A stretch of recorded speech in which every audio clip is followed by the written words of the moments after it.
ለምንድነው ዲያብሎስ እመቤታችንን ሁልጊዜ የሚጠላት ሲባል ሶስት ሰይጣን የሌለው እመቤታችን ያላት ሶስት ነገር አለ። አንደኛው ሰይጣን የሌለው ትህትና የለውም፣ ፍጹም ትዕቢተኛ ነው። እግዚአብሔርን እስከ መተካከል ድረስ ያደረሰ ትዕቢት አለው። ትዕቢተኛ ስለሆነ እመቤታችን ደግሞ ፍጹም ትህትናን የተሞላች ናት። አባቶቻችን እንደሚናገሩት ጌታን ትጸንሻለሽ ተወልጃለሽ ተብሎ በተነገራት ጊዜ የምትወልጂው ከሶስቱ ቅዱስ ቅዱስ ቅዱስ ተብሎ ከሚመሰገኑት ከሶስቱ አካል አንዱን አካል ወልድን ትወልጃለሽ ተብሎ ተነግሯታል። ወአልቦ ማህለክት ለመንግስቱ እንደ ሰሎሞን 40 እንደ ዳዊት 40 ዘመን ገዝቶ ከዳን እስከ ቤርሳቤህ በሰሜን እስከ ኤፍራጥስ በሌላውም ደግሞ እስከ ሶሪያ ድረስ በሚወሰን መንግስት የሚነግስ ንጉሥ ሳይሆን በግዛትም በዘመንም ወሰን የሌለውን ንጉሥ ትወልጃለች ተብሎ የምትወልደው ልጅ አምላክ እንደሆነ ተነግሯታል። ቅዱስ ገብርኤል እንደነገራት ሉቃስ ወንጌል ምዕራፍ 1 ላይ የምትወልደው ልጅ አምላክ እንደሆነ ተነግሯታል። ኤልሳቤጥ ደግሞ ዮሐንስን እንደጸነሰች ቅዱስ ገብርኤል ለእመቤታችን ነግሯታል። አሁን ኤልሳቤጥ የጸነሰችው ሰው የጸነሰችው ከባሏ ከዘካርያስ፣ እመቤታችን የጸነሰችው አምላክ የጸነሰችው በድንግልና። እንዲህ ያለ ትንቢት ሲነገራት ማሰብ የነበረባት ሰውኛውን ቢሆን ኤልሳቤጥ መታ እኔን እጅ ልትነሳኝ ይገባል ነበር። ይህንን ትታ ፀሐይን የጸነሰችው ወደ ኮከቡ እናት ሄደች ይላል አባ ይስሐቅ የተባለ አባት ሲናገር፣ ፀሐይን ጸንሳ ወደ ኮከቡ እናት ሄደች ብሎ ይናገራል። ይህ ፍጹም ትሕትናዋ ዲያብሎስን ያናድደዋል፣ ፈጽሞም ይጠላታል። እሱ ይሄ የለውምና ማለት ነው። እሱ ስለሌለው ነጋዴ ራሱ ስለከሰረ አያዝንም፣ ባልንጀራው ስላልከሰረ ነው እንጂ ይባላል። እሱ ይሄ ስለሌለው ዲያብሎስ ፍጹም የሚጠላት በዚህ ነው። ትህትና ሰውን ወደ ሰማይ ስታሳርገው፣ ትዕቢት ደግሞ ሰውን ከላይ ወደ ታች ትጥለዋለች። ዲያብሎስ የወደቀበትን ጉዳይ እመቤታችን አሁን ሔዋን አምላክ እሆናለሁ ብላ የተመኘችውን እመቤታችን የአምላክ እናት ለመሆን አይገባኝም ነው ያለችው። አልሆንም ነው ያለችው። ይሄንን ማለት ነው የአምላክ እናት እንኳን ነኝ ብላ እግዝእተ ኩሉ ነኝ ሳትል ነይ አመቱ ለእግዚአብሔር የእግዚአብሔር አገልጋዩ ገረዱ ነኝ ነው።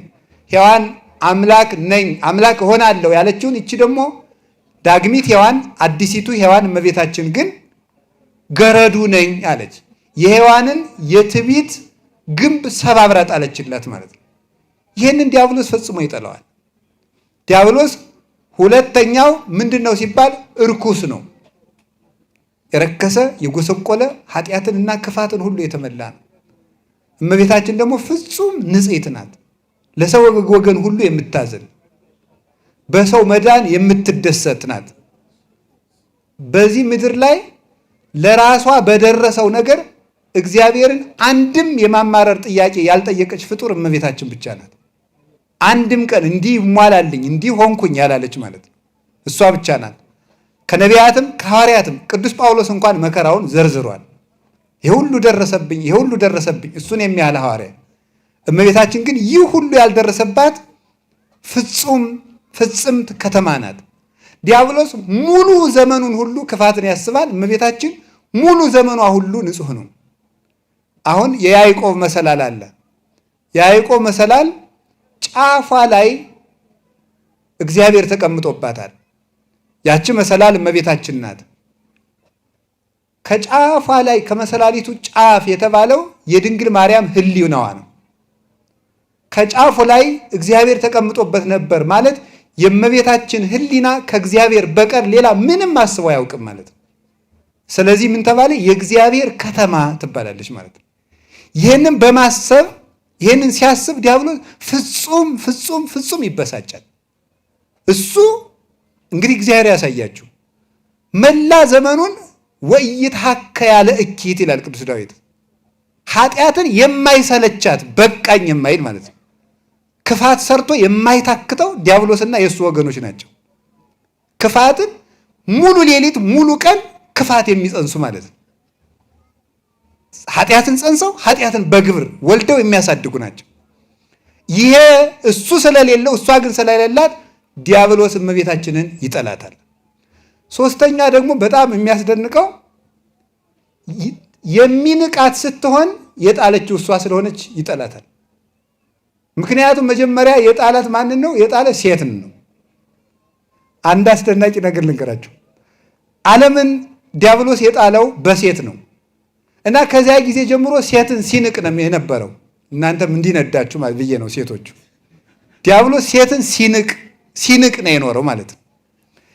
እንደምታስታውሱት እስራኤል በግብፅ ባርነት በነበሩበት ጊዜ ወንድ ነበር የሚያስገድል። ምክንያቱም ሴቶችን ንቆ ጨርሶ ማለት ነው።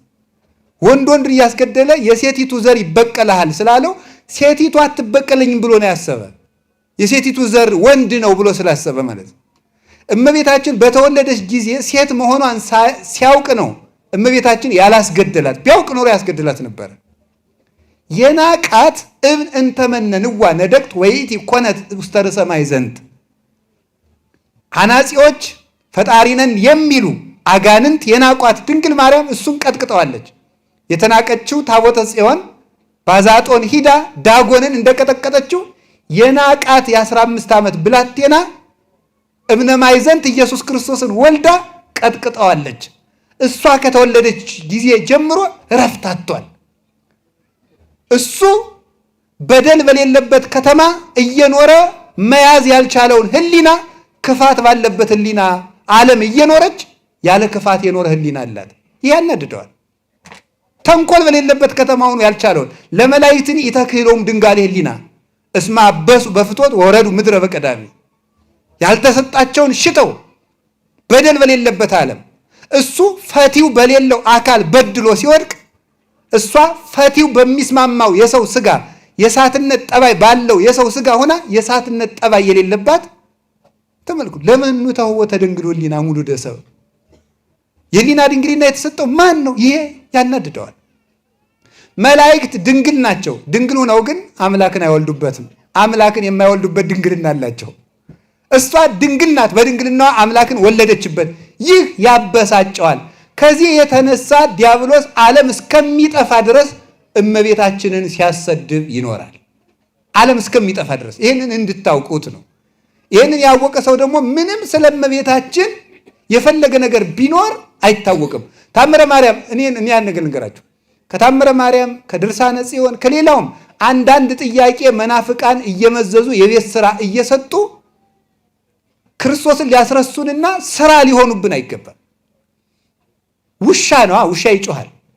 ውሻ ደግሞ ይጮሃል። ሁለተኛውን ሐሳብ ልናገር። አንዱ ስለሚጠላት ነው። ዲያብሎስ የሚጠላት ደግሞ በዚህ ምክንያት በሶስት ምክንያት።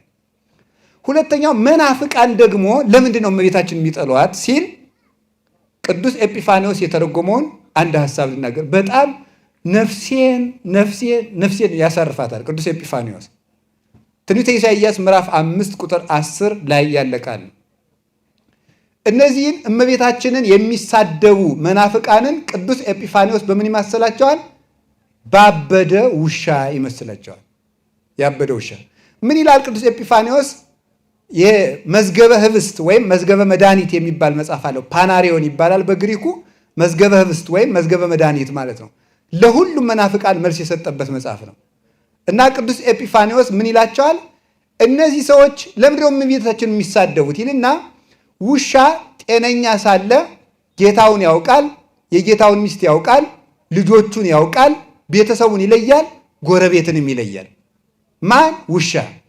ውሻ ግን ባበደ ጊዜ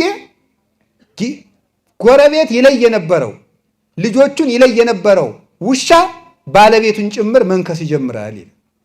ባለቤቱን መንከስ ይጀምራል። ሰው ጤነኛ ሲሆን የቤተ ክርስቲያኒቱን ራስ ክርስቶስን ያከብራል። ቤተ ክርስቲያን እንድትመሰረት ምክንያት ድህን የሆነችውን ድንግል ማርያምን ያከብራል። የክርስቶስ ቤተሰቦች አካሎቹ የሆኑት ቅዱሳንን ያከብራል።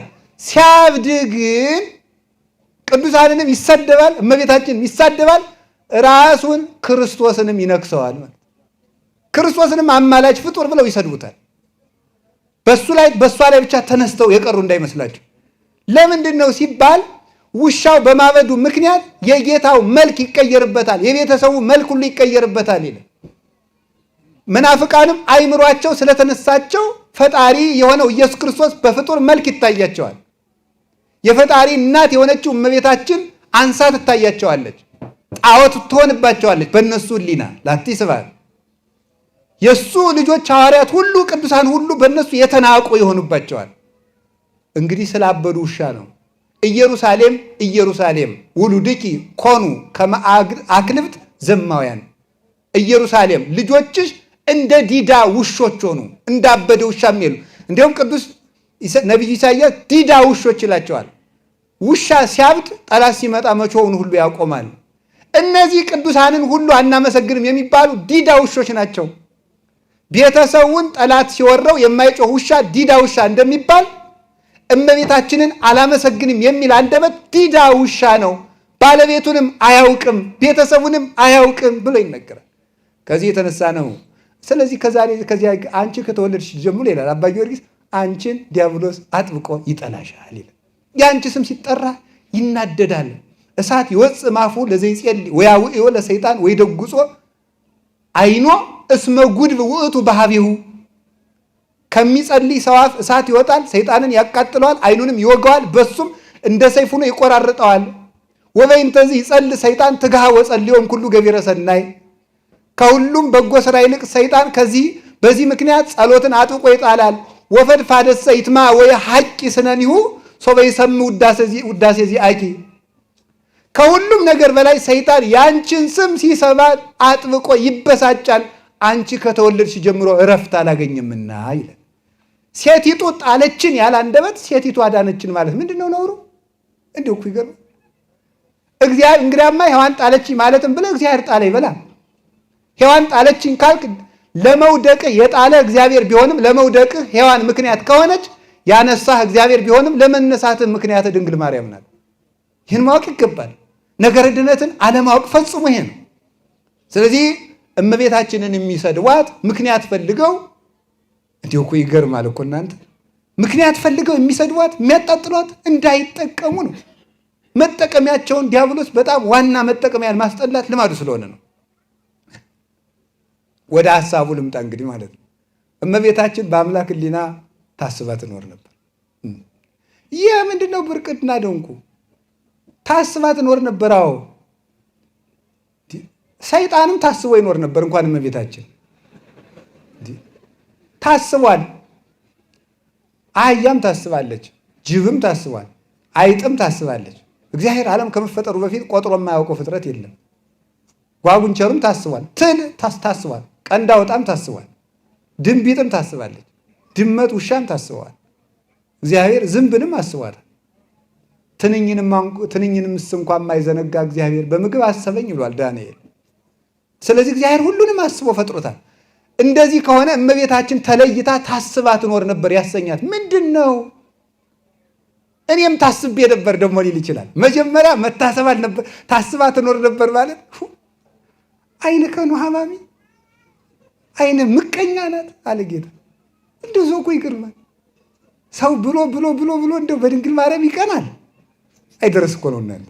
በሌላ ብትቀኑ ምን አለ?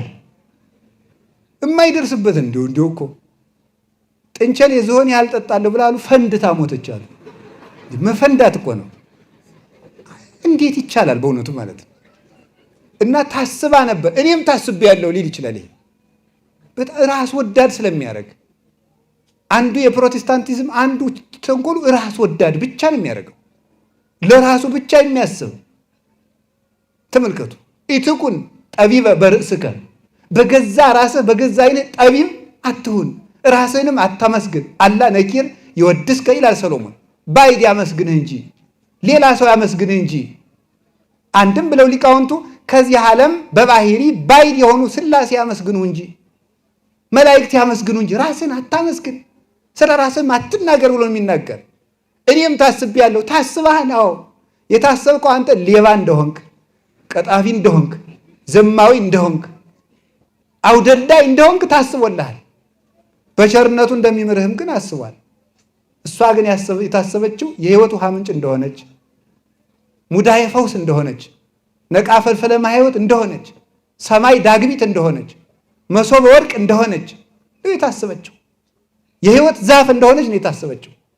ምስራቅ እንደሆነች፣ ፀሐይ ጽድቅ ኢየሱስ ክርስቶስን እንደምታወጣ ይህን የተደበቀው ዓለም ጨለማ ተገፎለት እግዚአብሔርን እንዲያይ ያደረገችው ምስራቅ እመቤታችን ናት። አይቲ እንተ ታስተሪ እምርሁቅ ከመ ማይቶት ብሪት ከመ ፀሐይ፣ እንደ ፀሐይ የሞቀች እንደ ጨረቃ የደመቀች ከሩቅ የምትታይ ጎህ ማርያም ይሉሃል ይህች ናት። እሷ ስትታሰብ የመድኃኒት ምክንያት የአምላክ እናት ተብላ የታሰበች። በበጎ ብንተረጉመው እኛ ስንታሰብ በቸርነቱ ሊምረን፣ እሷ ስትታሰብ ጠለ ምሕረት ወልደ እግዚአብሔር ሊወለድባት፣ እኛ ስንታሰብ ከእሷ ተወልዶ ሊያበራልን፣ እሷ ስትታሰብ ፀሐይ ሊወለድባት፣ እኛ ስንታሰብ እሱ ተወልዶ ሕይወት ሊሰጠን፣ እሷ ስትታሰብ ሕይወት ሊወለድባት ነው። መሰረተ ሕይወት ማርያም ወጥንተ መድኃኒት ዘምቀድሙ የተባለች ከዚህ ነው። የሕይወት መገኛ ያሰኛት እሱ ነው። ሕይወት ከእሷ ጀመረ ማለት አይደለም። ሕይወት የሚሰጥበትን ስጋውን ከእሷ ነስቶ ተዋህዶ ሕይወትን በማሕፀን ጀመረው። በእሷ የጀመረውን በማሕፀን የጀመረውን ሕይወት ለእኛ በትንሣኤው ሰጠን። ዘዚአነ ሞተ ነሥአ እንቲአሁ ሕይወተ ወሀበነ። የእኛ ሞት ለእሱ ገንዘብ አድርጎ ይውላችሁ ይገርማል። ክንድን መስቀል ይታቀፍበት ዘንድ ክንዶችን ከእሷ ማሕፀን አዘጋጀ ነው የሚለው ያዕቆብ ዘስሩግ። ዮሐንስን ያስጠጋበት ዘንድ ደረትን ከእሷ አዘጋጀ። ሐሞትን ይጠጣበት ዘንድ ከንፈርን ከእሷ ማሕፀን አዘጋጀ። ድነት ከእሷ ማሕፀን ጀመረ ያልነው እኮ ይሄ ነው። እጥፍ ብሎ እኮ የዕውሩን ዓይን ያበራበት ምራቅ ይዘጋጅ ዘንድ በእሷ ማሕፀን አድሯል። ይህንንስ ከመዘንጋት በላይ እስመ ሀገሩ እንዲሁ ይገርማል። ወይ በኢየሩሳሌምም ቢሆን አትማሉ ብሎ እስመ ሀገሩ ለንጉሥ አብይ፣ እስመ ሀገሩ ይእቲ ለንጉሥ አብይ፣ ለታላቁ ንጉሥ ለእግዚአብሔር ሀገሩ ናትና፣ አንድ ለዳዊት አንድ ለእግዚአብሔር ሀገሩ ናትና በኢየሩሳሌም አትማሉ ብሎ ማቴዎስ 5 ላይ ኢየሩሳሌምን ያከበረ እግዚአብሔር ክርስቶስ ሀገሩ ለንጉሥ አብይ በአማን ሀገሩ የሆነች ረቂቂቱን ከተማ እመቤታችንን የናቀ እንደምን አድርጎ ፍርድ ይገባው ይሆን? ስለዚህ እመቤታችን ታስባ ትኖር ነበር። እግዚአብሔር ዓለም ሳይፈጠር ያሰበውን በኢየሱስ ክርስቶስ ሰጠን ብሎ ቅዱስ ጳውሎስ ሁለተኛ ጢሞቴዎስ ምዕራፍ 1 ላይ ተናግሯል። ዓለም አስቀድሞ የመከረውን ቅድም እንደተማርነው በልጁ ገልጦ ሰጥቶናል። ስለዚህ አዳም ሳይፈጠር አዳም እንደሚስት ታስቧል። አዳም እንደሚስት ሲታሰብ አዳምን ሰው ሆኖ እንደሚያድነው አስቧል። አዳምን ሰው ሆኖ እንደሚያድነው ሲያስብ ሰው የሚሆንባትንም አስቧል። ስለዚህ የአዳም መድኃኒት ሲታሰብ ድንግል ማርያም ታስባለች። ጽንሰቱን ሲያስብ እሷን አስቧታል፣ ከእሷ ማሕፀን ይጸነሳልና። ልደቱን ሲያስብ አስቧታል፣ ከእሷ እንዲወለድ ያውቃልና። መጠመቁን ሲያስብ አስቧታል፣ ከእሷ በነሳው ሥጋ እንዲጠመቅ አስቧልና። ጾሙን ሲያስብ አስቧታል፣ ከእሷ በነሳው ሥጋ እንዲጾም አስቧልና። እንደሚሰቀል ሲያስብ ድንግል ማርያምን አስቧታል፣ ከመስቀሉ ስር እንደምትቆም አስቧታልና። ከጠፋንበት እንጨት ስር ሔዋን ነበረች፣ ከዳንበት እንጨት ስር ማርያም ነበረች። ያችኛይቱ ከእንጨት ስር ውላ ጠፋችን፣ ይችኛይቱ ደግሞ ከእንጨት ስር ቆማ ልጇ ተሰቅሎ ዳን። ይሄንን ለማጥፋት ነው ዲያብሎስ የሚቃወመው እና ታስባ ትኖር ነበር። ፍጥረት ሁሉም እመቤታችንን ለማመስገን ተፈጠረ። አዎ ተፈጥሯል። ፍጥረት ሁሉ ሰማይ ያመሰግናታል። ምን ብሎ ነው የሚያመሰግናት? እኔ ማለዳ ወጥታ ማታ የምትገባውን ፀሐይ አመላልሳለሁ፣ አንቺ የወሰንሽው ፀሐይ እንዴት ያለ ነው ብሎ ያመሰግናታል። ፀሐይ ጽድቅ ኢየሱስ ክርስቶስን ነው። የኔ ፀሐይ ይገባል፣ ያንቺ ፀሐይ ግን አይገባም ይላታል። እይጸልም ተመልከቱ ብርሃንኪ ወያርብ ፀሐይኪ፣ ብርሃንሽ አይጠልቅም ጨረቃሽ አይጨልም። እይታጸው አናቅጽኪ፣ በሮችሽ አይዘጉም ተብሎ የተነገረላት እመቤታችን ናት። እንዴት ያለውን ፀሐይ ወለድሽው? ደመናው ያመሰግናታል። እኔ የማንጠበጥበው ዝናብ ለቅጠል ነው እንጂ ለሰው ልምላሜ አይሰጥም። እንዲሁ ባለመልምም ፀሐይ መጥቶ ያደርቅብኛል። አንቺ ያዘንምሽው ዝናብ የሕይወት ዝናብ ክርስቶስ ግን ያለመለማቸው የማይጠወልጉ ዛፎች ናቸው። እንዴት ያለች ደመና ነሽ ይላታል። እንደምን ያለች ደመና ነሽ ብሎ ያመሰግናታል። ደመናው ቅዱስ ዮሐንስ አፈወርቅ እኮ ይናገራል። አይ ማር ለጉሮሮ ይጣፍጣል ላፍ ብሎ ለምንድን ነው የሚጣፍጠው? መልሱ እስኪ እናንተ ለጉሮሮ ነው ላፍ ነው? እስኪ ከጉሮሮው ላይ ማር ጣፍጦት የሚያውቅ ሰው አለ? እዚህ አካባቢ ይጣፍጣቸዋል? አይጣፍጥም አይደል? ማር ከሆዱ ይጣፍጣል። ጡም ለጉሬ ነቢብክ አለ ቅዱስ ዳዊት። ቃል ለጉሮሮ ጣፋጭ ነው ያለ አለ ቅዱስ ዮሐንስ አፈወርቅ። የእግዚአብሔር ቃል ከውስጥ ስለሚጣፍጥ ነው አለ። ከውስጥ ነው የሚጣፍጠው። ለምን ነው የሚጣፍጠው አለ? አይ ይሄኛው ማር ከሚጠወልግ ጽጌረዳ ስለተቀሰመ ነው። የእግዚአብሔር ቃል ግን ከማይጠወልጉ ጽጌረዳዎች ከነቢያት ከሐዋርያት የተቀሰመ ነው። ስለዚህ ቃሉ የውስጥ ማር ነው። ስለዚህ በእመቤታችን ተወልዶ ያለመለመው እውነተኛው ዝናብ እስመ አቡክሙ ሰማያዊ ያዘንም ዝናም ላዕለ ጻድቃን ወኃጥአን ላዕለ ሄራን ወእኩያን ተብሎ የተነገረለት ዝናምን ሥጋው ደሙን በእንቢተኝነት ቀረባችሁ እንጂ የሰማይ አባታችሁ ዝናብ ሥጋው ደሙን ለሕዝቡም ለአሕዛብም ሰጥቶ ነበር ተብሎ እንደተነገረ ማቴዎስ 5 ላይ ከሷ የዘነመው ዝናብ ምን ያደረገ ነው? ዓለምን ሁሉ ያለመለመ ነው። ለጽጌ ለፍሬ ለክብር ያበቃ ነው። መብረቅ ያመሰግናታል እመቤታችን። ላያመሰግን ነው? መብረቅ ሲወጣ አርግዘው የነበሩ ወይም ደግሞ እንቡጥ የነበሩ እጽዋት ይፈነድቃሉ፣ ያብባሉ። መብረቅ ክርስቶስ ሲወለድ ሰማይታት የሰማይትነት መነኮሳት የመነኮሳትነትን መዓዛ አብበዋል። አውያን ጸገይ ወውሃቡ መዓዛ ተብሎ ተነገረ። አውያን ጸገይ ወውሃቡ መዓዛ፣ ወይኖችም አበቡ ትርንጎም አፈራ። መኃልየ ሰሎሞን ምዕራፍ 2 ላይ ክርስቶስ ከመገለጡ የተነሳ ወይኖች ምዕመናን የምግባር የትሩፋት የምናኔን የቅድስናን ፍሬ አፈሩ። መብረቅ ክርስቶስ ስለተወለደ አብርቅ መባርቅቲከ እግዚኦ ወዝርዎሙ ይላል ቅዱስ ዳዊት። መብረቅህን አውጣና በተናቸው። መብረቁ እኔ ብልጭ ብል እምበትነው ሰይጣን የለም፣ ከአንቺ የተወለደው መብረቅ ግን አጋንንትን በታተናቸው። እንደምን ያለች መብረቅ ነሽ ብሎ ያመሰግናል። ልጇ መብረቅ እሷም ደመና ያመሰግናታል። ምድር ታመሰግናት። እኔ ሳልታረስ ያበቀልኩት ስንዴና ጤፍ ነበረ፣ እኔ ያበቀልኩትን የበሉ ሁሉ ይሞታሉ። አንቺ ግን ያለ ወንድ ዘር የወለድሽው የሕይወት ፍሬ ነው። ከአንቺ የተገኘውን ፍሬ የበሉ ሁሉ ለዘላለም ይኖራሉ። ምድር ሆይ አንቺ መልካሚቱ ማርያም ሆይ አንቺ መልካሚቱ ምድር ነሽ ብላ ምድር ማርያምን ታውቃታለች። ደመና ያውቃታል፣ ሰማይ ያውቃታል፣ መላእክት ያውቃታል። አስተርአየ ለመላእክት ተወሊዶ በሥጋ እስመ ኢርይዎ እምቅድመ ይኩን ሰብአ ይላል ቅዱስ ቄርሎስ ሲናገር። ሰው ከመሆኑ አስቀድሞ አይተውት አያውቁም ነበርና ሰው ሲሆን ከድንግል ማርያም ማኅፀን ተወልዶ አዩት። ዘያፈቶሙ ለመላእክት ከመ ያሐውፅዎ፣ መላእክት እያመሰግኑ ሊያመሰግኑት፣ እያዩ ሊያዩት ሲመኙት ይኖሩ ነበር። አይጠግቡትም፣ አይተውት አያውቁ። ዓለም ከተፈጠረ ጀምሮ ወይመስሎሙ ከመ ዘወደስዎ መጠነ መንፈቀ ለሰዓት እማመ ተፈጥረ ዓለም እስከኔሁ። ዓለም ከተፈጠረ ጀምሮ እስከ ዛሬ ድረስ አመስግነውት የሰዓቲቱን ሩብ ከአራት ከፍለው ያችን ያህል እንኳን ያመሰገኑት አይመስላቸውም። ሲመኙት የነበሩትን ጌታ ያሳየቻቸው እመቤታችን ናት። ስለዚህ መላእክቱ መጽሔተ ሃይማኖትን ብለው ያመሰግኗታል። እግዚአብሔርን ያየንብሽ በብርሃን መነጽር እያየን ፈርተን በክሌ ክነፍቲሆሙ ይከድኑ ገጾሙ እንደተባለ በሁለት ክንፋችን ፊታችን በሁለት ክንፋችን እግራችን ሸፍነን ፈርተን የምንቆመውን ጌታ በዓይናችን እንድናየው ያደረግሽን አንቺ ነሽ ብለሽ መላእክት ያውቋታል። ስለዚህ ነው እሷ ካለችበት ሁሉ መላእክት የመጡት። እህትነ ነያ ብለው አመስግነዋታል። አንቺ ነይ ወደኛ ነይ በንጽህና የምትመስሊን። ሰውም እኮ እናንተ በሌላ ሀገር ሄዶ እንደው አንድ ዘመዱን እዚያ ሲያገኝ ደስ ይለዋል። መላእክትም በስደት ሀገር የሚመስል በሌለበት ዘመድ በሌለበት ሀገር አንድ የሚያውቁት ሰው ሲገኝ ደስ ይላል። አውቃለሁ እኮ ይባላል።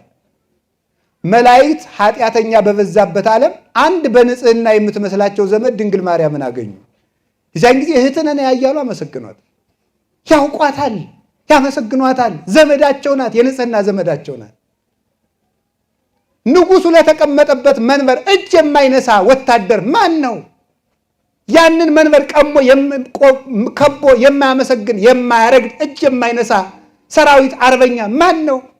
ንጉሠ ነገሥት ኢየሱስ ክርስቶስ ላደረባት መንበር ለድንግል ማርያም እጅ የማይነሳ የክርስቶስ አርበኛት ማን ሊሆን ይችላል? ከዳተኛ አላዊ ከመሆኑ በስተቀር። ስለዚህ እመቤታችን አዎ ፍጥረት ሁሉ ሊያመሰግናት ተፈጥሯል።